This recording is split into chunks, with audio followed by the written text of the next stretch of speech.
ಹ್ಮ್. Doctor ಈಗ George ಅವರು ರಾಜೀನಾಮೆ ಕೊಟ್ಟಿರೋ ಸಾಕಷ್ಟು ಚರ್ಚೆಗಳಾಗ್ತಾ ಇದೆ. ಅಂಥದ್ದು ಯಾವುದು ಘಟನೆ ನಡೆದಿಲ್ಲ. ಜಾರ್ಜ್ ಅವರೇ ಹೇಳಿದಾರಲ್ಲ, ಆ ಥರ ಯಾವುದು ಇಲ್ಲ, ಯಾವುದು ಗತಿ ಹಸ್ತಕ್ಷೇಪ ಜಾಸ್ತಿ ಆಗ್ತಾ ಇದೆ. ಆ ಥರ ಯಾವುದು ಘಟನೆ ನಡೆದಿಲ್ಲ ಅಂತ ಹೇಳಿ ಜಾರ್ಜ್ ಅವರೇ ಕ್ಲಾರಿಫೈ ಮಾಡಿದ್ದಾರೆ. ಇನ್ನು ಅವರೇ ಮಾಡಿದ್ಮೇಲೆ ನಾವು ಏನೇನು ಹೇಳೋದು?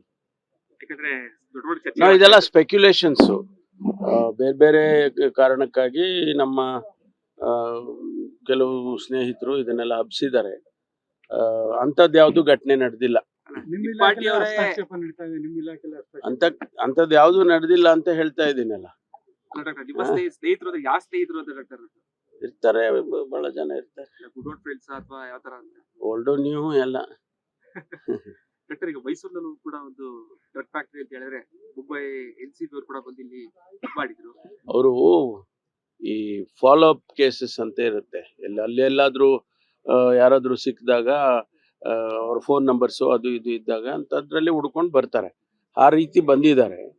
ಬಟ್ ಇಲ್ಲಿ ಏನು ಅವ್ರಿಗೇನು ಯಾವುದೇ ಡ್ರಗ್ಸನ್ನ ಮ್ಯಾನುಫ್ಯಾಕ್ಚರ್ ಮಾಡ್ತಕ್ಕಂಥದ್ದು ಯಾವುದೇ ವಸ್ತುಗಳು ಅಲ್ಲಿ ಇಲ್ಲ. ಫಿನೈಲ್ ತಯಾರು ಮಾಡೋದಕ್ಕೆ ಅವರು ಕೆಲವು ರಾ ಮೆಟೀರಿಯಲ್ಸ್ ಇಟ್ಕೊಂಡಿದ್ರು ಅಂತ. ಡ್ರಗ್ಸಿಗೆ ಸಂಬಂಧಪಟ್ಟಂಥ ರಾ ಮೆಟೀರಿಯಲ್ಸ್ ಯಾವುದೂ ಇಲ್ಲ. ಆಮೇಲೆ ಅವರು ಬೇರೆ ಇನ್ನೂ ಅವರೇನೋ ರಿಲೇಟಿವ್ಸ್ ಅಂತ, ಅಲ್ಲಿದ್ದವರು ಏನೋ ರಿಲೇಟಿವ್ಸ್ ಅಂತ ಹೇಳಿ ಫಾಲೋಅಪಿಗೆ ಬಂದಿದ್ದಾರೆ. ನಮ್ಮವರು ಭಾಳ ಹೋಗ್ತಾ ಇರ್ತಾರೆ ರಾಜಸ್ಥಾನಿಗೆ, ಉತ್ತರ ಪ್ರದೇಶಿಗೆ, ಅವೆಲ್ಲ ಬೇರೆ ಮಹಾರಾಷ್ಟ್ರಗೆ, ಬೇರೆ ಬೇರೆ ಕಡೆಯಲ್ಲಿ ನಮ್ಮವರು ಕೂಡ ಹೋಗ್ತಿರ್ತಾರೆ. ಅದು ಒಬ್ರು ಸಹಕಾರ ಕೊಡಲೇಬೇಕು. NCBನವ್ರು ಬಂದಿದ್ದಾರೆ, ಅವ್ರಿಗೆ ನಮ್ಮವ್ರನ್ನ ಫಸ್ಟ್ ನಮ್ಮವ್ರಿಗೆ ತಿಳಿಸಿ ಆಮೇಲೆ ಅವರು it is not a raid, ಅದನ್ನ ಅವರು ವೆರಿಫಿಕೇಶನ್ ಅಂತ ಮಾಡಿಕೊಂಡು ಇಲ್ಲ, ಯಾವುದನ್ನು ಸದ್ಯಕ್ಕೆ ಅವ್ರನ್ನ ವಶಕ್ಕೆ ತಗೊಂಡು ಅದು ಬೇರೆ ಬೇರೆ ಬೇರೆ ಕಾರಣಕ್ಕೆ. ಯಾವುದು ಡ್ರಗ್ಸು ಇವಾಗ ನಿನ್ನೆ ಏನು NCBನವ್ರು ಬಂದು ವೆರಿಫೈ ಮಾಡಿದ್ದಾರೆ, ಅಲ್ಲಿ ಯಾವುದೇ ಡ್ರಗ್ಸಿಗೆ ಸಂಬಂಧಪಟ್ಟಂತ ರಾ ಮೆಟೀರಿಯಲ್ಸ್ ಆಗಲಿ ಡ್ರಗ್ಸ್ ಆಗಲಿ ಸಿಗಲಿಲ್ಲ ಅಂತ ಹೇಳಿ ನಮಗೆ ನಮ್ಮ ಅಧಿಕಾರಿಗಳು ಹೇಳಿದ್ದಾರೆ. ಅದರಿಂದ ಇದು it is not related to drugs.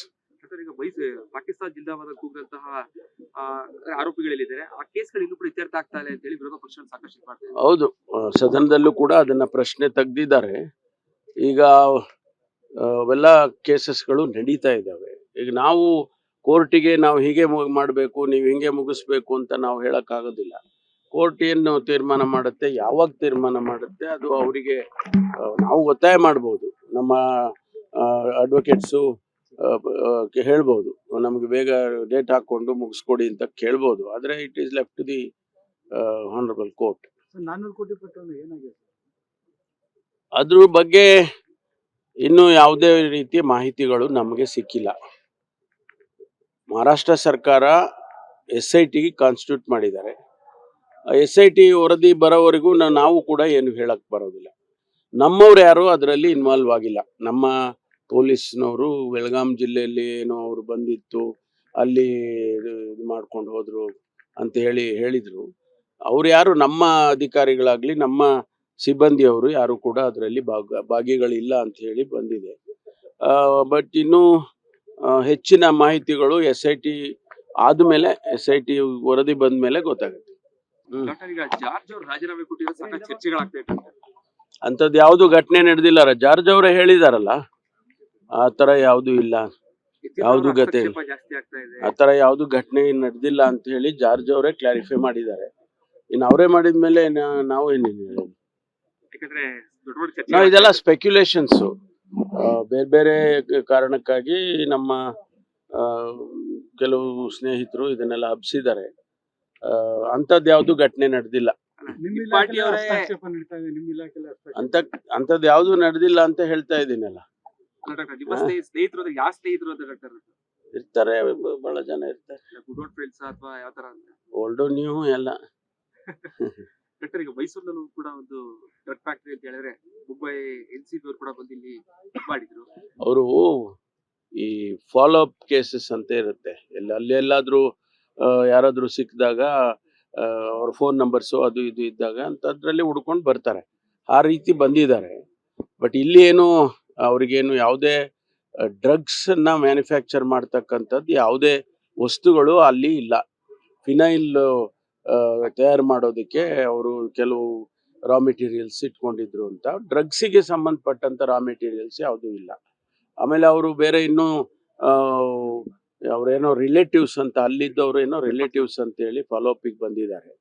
ನಮ್ಮವರು ಭಾಳ ಹೋಗ್ತಾ ಇರ್ತಾರೆ ರಾಜಸ್ಥಾನಿಗೆ, ಉತ್ತರ ಪ್ರದೇಶಿಗೆ, ಅವೆಲ್ಲ ಬೇರೆ ಮಹಾರಾಷ್ಟ್ರಗೆ, ಬೇರೆ ಬೇರೆ ಕಡೆಯಲ್ಲಿ ನಮ್ಮವರು ಕೂಡ ಹೋಗ್ತಿರ್ತಾರೆ. ಅದು ಒಬ್ರು ಸಹಕಾರ ಕೊಡಲೇಬೇಕು. NCBನವ್ರು ಬಂದಿದ್ದಾರೆ, ಅವ್ರಿಗೆ ನಮ್ಮವ್ರನ್ನ ಫಸ್ಟ್ ನಮ್ಮವ್ರಿಗೆ ತಿಳಿಸಿ ಆಮೇಲೆ ಅವರು it is not a raid, ಅದನ್ನ ಅವರು ವೆರಿಫಿಕೇಶನ್ ಅಂತ ಮಾಡಿಕೊಂಡು ಬಟ್ ಅವ್ರು ವಶಕ್ಕೆ ತಗೊಂಡಿದ್ದಾರೆ ಇಲ್ಲ, ಯಾವುದನ್ನು ಸದ್ಯಕ್ಕೆ ಅವ್ರನ್ನ ವಶಕ್ಕೆ ತಗೊಂಡು ಕೋರ್ಟ್ ಪ್ರೊಡ್ಯೂಸ್ ಮಾಡೋ ವಶ ತಗೊಂಡಿದ್ದಾರೆ. ಅದು ಬೇರೆ ಬೇರೆ ಬೇರೆ ಕಾರಣಕ್ಕೆ. ಮೈಸೂರು ಯಾವ್ದು ಡ್ರಗ್ಸ್ ಏನ್ ಸಿಕ್ಕಿಲ್ಲ ನನಗೆ.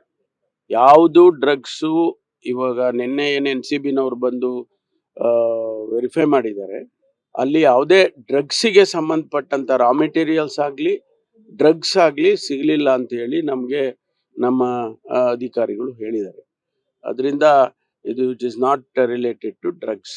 ಸರ್, ಈಗ ಪಾಕಿಸ್ತಾನ ಜಿಂದಾಬಾದ್ ಕೂಗಂತಹ ಆರೋಪಿಗಳಿದ್ದಾರೆ, ಆ ಕೇಸ್ಗಳು ಇನ್ನೂ ಕೂಡ ಇತ್ಯರ್ಥ ಆಗ್ತಾ ಇಲ್ಲ ಅಂತ ಹೇಳಿ ವಿರೋಧ ಪಕ್ಷ ಸಾಕಷ್ಟು ಇದು ಮಾಡ್ತಾ ಇದೆ. ಹೌದು, ಸದನದಲ್ಲೂ ಕೂಡ ಅದನ್ನ ಪ್ರಶ್ನೆ ತೆಗ್ದಿದ್ದಾರೆ.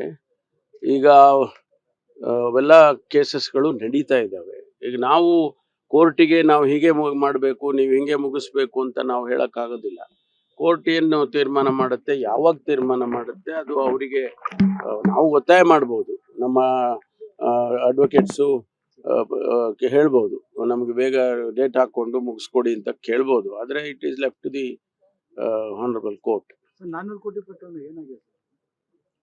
ಅದ್ರ ಬಗ್ಗೆ ಇನ್ನೂ ಯಾವುದೇ ರೀತಿಯ ಮಾಹಿತಿಗಳು ನಮಗೆ ಸಿಕ್ಕಿಲ್ಲ. ಮಹಾರಾಷ್ಟ್ರ ಸರ್ಕಾರ SIT ಕಾನ್ಸ್ಟಿಟ್ಯೂಟ್ ಮಾಡಿದ್ದಾರೆ. SIT ವರದಿ ಬರೋವರೆಗೂ ನಾವು ಕೂಡ ಏನು ಹೇಳಕ್ ಬರೋದಿಲ್ಲ. ನಮ್ಮವ್ರು ಯಾರು ಅದರಲ್ಲಿ ಇನ್ವಾಲ್ವ್ ಆಗಿಲ್ಲ. ನಮ್ಮ ಪೊಲೀಸ್ನವರು ಬೆಳಗಾಂ ಜಿಲ್ಲೆಯಲ್ಲಿ ಏನೋ ಅವರು ಬಂದಿತ್ತು, ಅಲ್ಲಿ ಇದು ಮಾಡ್ಕೊಂಡು ಹೋದ್ರು ಅಂತ ಹೇಳಿದ್ರು. ಅವ್ರು ಯಾರು ನಮ್ಮ ಅಧಿಕಾರಿಗಳಾಗ್ಲಿ ನಮ್ಮ ಸಿಬ್ಬಂದಿಯವರು ಯಾರು ಕೂಡ ಅದರಲ್ಲಿ ಭಾಗಿಗಳಿಲ್ಲ ಅಂತ ಹೇಳಿ ಬಂದಿದೆ. ಬಟ್ ಇನ್ನೂ ಹೆಚ್ಚಿನ ಮಾಹಿತಿಗಳು SIT ಆದ್ಮೇಲೆ, SIT ವರದಿ ಬಂದ ಮೇಲೆ ಗೊತ್ತಾಗುತ್ತೆ. ಡಾಕ್ಟರ್, ಈಗ ಜಾರ್ಜ್ ಅವರು ರಾಜೀನಾಮೆ ಕೊಟ್ಟಿರೋ ಸಾಕಷ್ಟು ಚರ್ಚೆಗಳಾಗ್ತಾ ಇದೆ. ಅಂಥದ್ದು ಯಾವುದು ಘಟನೆ ನಡೆದಿಲ್ಲ. ಜಾರ್ಜ್ ಅವರೇ ಹೇಳಿದಾರಲ್ಲ, ಆ ಥರ ಯಾವುದು ಇಲ್ಲ, ಯಾವುದು ಗತೆ ಜಾಸ್ತಿ ಆಗ್ತಾ ಇದೆ, ಆ ಥರ ಯಾವುದು ಘಟನೆ ನಡೆದಿಲ್ಲ ಅಂತ ಹೇಳಿ ಜಾರ್ಜ್ ಅವರೇ ಕ್ಲಾರಿಫೈ ಮಾಡಿದ್ದಾರೆ. ಇನ್ನು ಅವರೇ ಮಾಡಿದ್ಮೇಲೆ ನಾವು ಏನೇನು ಹೇಳೋದು? ಯಾಕಂದ್ರೆ ದೊಡ್ಡ ದೊಡ್ಡ ಚರ್ಚೆ ನಾವು ಇದೆಲ್ಲ ಸ್ಪೆಕ್ಯುಲೇಷನ್ಸು, ಬೇರೆ ಬೇರೆ ಕಾರಣಕ್ಕಾಗಿ ನಮ್ಮ ಕೆಲವು ಸ್ನೇಹಿತರು ಇದನ್ನೆಲ್ಲ ಹಬ್ಸಿದ್ದಾರೆ. ಅಂಥದ್ದು ಯಾವುದು ಘಟನೆ ನಡೆದಿಲ್ಲ. ನಿಮ್ಮ ಪಾರ್ಟಿ ಇಲಾಖೆಯಲ್ಲಿ ಅವರೇ ಹಸ್ತಕ್ಷೇಪ ನಡೀತಾ ಇದೆ, ನಿಮ್ಮ ಇಲಾಖೆಯಲ್ಲಿ ಹಸ್ತಕ್ಷೇಪ. ಅಂಥದ್ದು ಯಾವುದು ನಡೆದಿಲ್ಲ ಅಂತ ಹೇಳ್ತಾ ಇದ್ದೀನಲ್ಲ.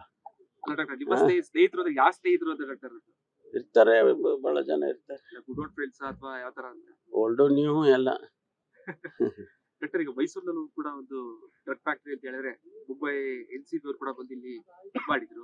ಅವರು ಈ ಫಾಲೋ ಅಪ್ ಕೇಸಸ್ ಅಂತ ಇರುತ್ತೆ, ಎಲ್ಲಾದ್ರೂ ಯಾರಾದ್ರೂ ಸಿಕ್ಕಿದಾಗ ಅವ್ರ ಫೋನ್ ನಂಬರ್ಸು ಅದು ಇದು ಇದ್ದಾಗ ಅಂತದ್ರಲ್ಲಿ ಹುಡ್ಕೊಂಡು ಬರ್ತಾರೆ. ಆ ರೀತಿ ಬಂದಿದ್ದಾರೆ. ಬಟ್ ಇಲ್ಲಿ ಏನು ಅವ್ರಿಗೇನು ಯಾವುದೇ ಡ್ರಗ್ಸನ್ನ ಮ್ಯಾನುಫ್ಯಾಕ್ಚರ್ ಮಾಡ್ತಕ್ಕಂಥದ್ದು ಯಾವುದೇ ವಸ್ತುಗಳು ಅಲ್ಲಿ ಇಲ್ಲ. ಫಿನೈಲ್ ತಯಾರು ಮಾಡೋದಕ್ಕೆ ಅವರು ಕೆಲವು ರಾ ಮೆಟೀರಿಯಲ್ಸ್ ಇಟ್ಕೊಂಡಿದ್ರು ಅಂತ. ಡ್ರಗ್ಸಿಗೆ ಸಂಬಂಧಪಟ್ಟಂತ ರಾ ಮೆಟೀರಿಯಲ್ಸ್ ಯಾವುದೂ ಇಲ್ಲ. ಆಮೇಲೆ ಅವರು ಬೇರೆ ಇನ್ನೂ ಅವರೇನೋ ರಿಲೇಟಿವ್ಸ್ ಅಂತ, ಅಲ್ಲಿದ್ದವರು ಏನೋ ರಿಲೇಟಿವ್ಸ್ ಅಂತ ಹೇಳಿ ಫಾಲೋ ಅಪ್ಪಿಗೆ ಬಂದಿದ್ದಾರೆ. ನಮ್ಮವರು ಭಾಳ ಹೋಗ್ತಾ ಇರ್ತಾರೆ ರಾಜಸ್ಥಾನಿಗೆ, ಉತ್ತರ ಪ್ರದೇಶಿಗೆ, ಅವೆಲ್ಲ ಬೇರೆ ಮಹಾರಾಷ್ಟ್ರಗೆ, ಬೇರೆ ಬೇರೆ ಕಡೆಯಲ್ಲಿ ನಮ್ಮವರು ಕೂಡ ಹೋಗ್ತಿರ್ತಾರೆ. ಅದು ಒಬ್ರು ಸಹಕಾರ ಕೊಡಲೇಬೇಕು. NCBನವ್ರು ಬಂದಿದ್ದಾರೆ, ಅವ್ರಿಗೆ ನಮ್ಮವ್ರನ್ನ ಫಸ್ಟ್ ನಮ್ಮವ್ರಿಗೆ ತಿಳಿಸಿ ಆಮೇಲೆ ಅವರು it is not a raid, ಅದನ್ನ ಅವರು ವೆರಿಫಿಕೇಶನ್ ಅಂತ ಮಾಡಿಕೊಂಡು ಬಟ್ ಅವ್ರು ವಶಕ್ಕೆ ತಗೊಂಡಿದ್ದಾರೆ ಇಲ್ಲ, ಯಾವುದನ್ನು ಸದ್ಯಕ್ಕೆ ಅವ್ರನ್ನ ವಶಕ್ಕೆ ತಗೊಂಡು ಕೋರ್ಟ್ ಪ್ರೊಡ್ಯೂಸ್ ಮಾಡೋ ವಶ ತಗೊಂಡಿದ್ದಾರೆ. ಅದು ಬೇರೆ ಬೇರೆ ಬೇರೆ ಕಾರಣಕ್ಕೆ. ಮೈಸೂರು ಯಾವ್ದು ಡ್ರಗ್ಸ್ ಏನ್ ಸಿಕ್ಕಿಲ್ಲ ನನಗೆ. ಯಾವುದು ಡ್ರಗ್ಸು ಇವಾಗ ನಿನ್ನೆ ಏನು NCBನವ್ರು ಬಂದು ವೆರಿಫೈ ಮಾಡಿದ್ದಾರೆ, ಅಲ್ಲಿ ಯಾವುದೇ ಡ್ರಗ್ಸಿಗೆ ಸಂಬಂಧಪಟ್ಟಂತ ರಾ ಮೆಟೀರಿಯಲ್ಸ್ ಆಗಲಿ ಡ್ರಗ್ಸ್ ಆಗಲಿ ಸಿಗಲಿಲ್ಲ ಅಂತ ಹೇಳಿ ನಮಗೆ ನಮ್ಮ ಅಧಿಕಾರಿಗಳು ಹೇಳಿದ್ದಾರೆ. ಅದರಿಂದ ಇದು it is not related to drugs. ಈಗ ಪಾಕಿಸ್ತಾನ ಜಿಂದಾಬಾದ್ ಕೂಗಿದಂತಹ ಆರೋಪಿಗಳಿದ್ದಾರೆ. ಆ ಕೇಸ್ಗಳು ಇನ್ನೂ ಕೂಡ ಇತ್ಯರ್ಥ ಆಗ್ತಾ ಇಲ್ಲ ಅಂತ ಹೇಳಿ ವಿರೋಧ ಪಕ್ಷಗಳು ಸಾಕಷ್ಟು ಇದು ಮಾಡ್ತಾ ಇದೆ. ಹೌದು, ಸದನದಲ್ಲೂ ಕೂಡ ಅದನ್ನ ಪ್ರಶ್ನೆ ತೆಗ್ದಿದ್ದಾರೆ. ಈಗ ಅವೆಲ್ಲ ಕೇಸಸ್ಗಳು ನಡೀತಾ ಇದ್ದಾವೆ. ಈಗ ನಾವು ಕೋರ್ಟಿಗೆ ನಾವು ಹೀಗೆ ಮಾಡಬೇಕು, ನೀವು ಹಿಂಗೆ ಮುಗಿಸ್ಬೇಕು ಅಂತ ನಾವು ಹೇಳಕ್ಕಾಗೋದಿಲ್ಲ. ಕೋರ್ಟ್ ಏನು ತೀರ್ಮಾನ ಮಾಡುತ್ತೆ, ಯಾವಾಗ ತೀರ್ಮಾನ ಮಾಡುತ್ತೆ, ಅದು ಅವರಿಗೆ ನಾವು ಒತ್ತಾಯ ಮಾಡ್ಬೋದು. ನಮ್ಮ ಅಡ್ವೊಕೇಟ್ಸು ಹೇಳ್ಬೋದು, ನಮಗೆ ಬೇಗ ಡೇಟ್ ಹಾಕೊಂಡು ಮುಗಿಸ್ಕೊಡಿ ಅಂತ ಕೇಳ್ಬೋದು. ಆದರೆ it is left to the honourable court. 400 ಕೋಟಿ ಪ್ರಕರಣ ಏನಾಗಿದೆ ಸರ್? ಅದ್ರ ಬಗ್ಗೆ ಇನ್ನೂ ಯಾವುದೇ ರೀತಿಯ ಮಾಹಿತಿಗಳು ನಮಗೆ ಸಿಕ್ಕಿಲ್ಲ. ಮಹಾರಾಷ್ಟ್ರ ಸರ್ಕಾರ SIT ಕಾನ್ಸ್ಟಿಟ್ಯೂಟ್ ಮಾಡಿದ್ದಾರೆ. SIT ವರದಿ ಬರೋವರೆಗೂ ನಾವು ಕೂಡ ಏನು ಹೇಳಕ್ ಬರೋದಿಲ್ಲ. ನಮ್ಮವ್ರು ಯಾರು ಅದರಲ್ಲಿ ಇನ್ವಾಲ್ವ್ ಆಗಿಲ್ಲ. ನಮ್ಮ ಪೊಲೀಸ್ನವರು ಬೆಳಗಾಂ ಜಿಲ್ಲೆಯಲ್ಲಿ ಏನೋ ಅವರು ಬಂದಿತ್ತು, ಅಲ್ಲಿ ಇದು ಮಾಡ್ಕೊಂಡು ಹೋದ್ರು ಅಂತ ಹೇಳಿದ್ರು. ಅವ್ರು ಯಾರು ನಮ್ಮ ಅಧಿಕಾರಿಗಳಾಗ್ಲಿ ನಮ್ಮ ಸಿಬ್ಬಂದಿಯವರು ಯಾರು ಕೂಡ ಅದರಲ್ಲಿ ಭಾಗಿಗಳಿಲ್ಲ ಅಂತ ಹೇಳಿ ಬಂದಿದೆ. ಬಟ್ ಇನ್ನೂ ಹೆಚ್ಚಿನ ಮಾಹಿತಿಗಳು SIT ಆದಮೇಲೆ, SIT ವರದಿ ಬಂದ ಮೇಲೆ ಗೊತ್ತಾಗುತ್ತೆ.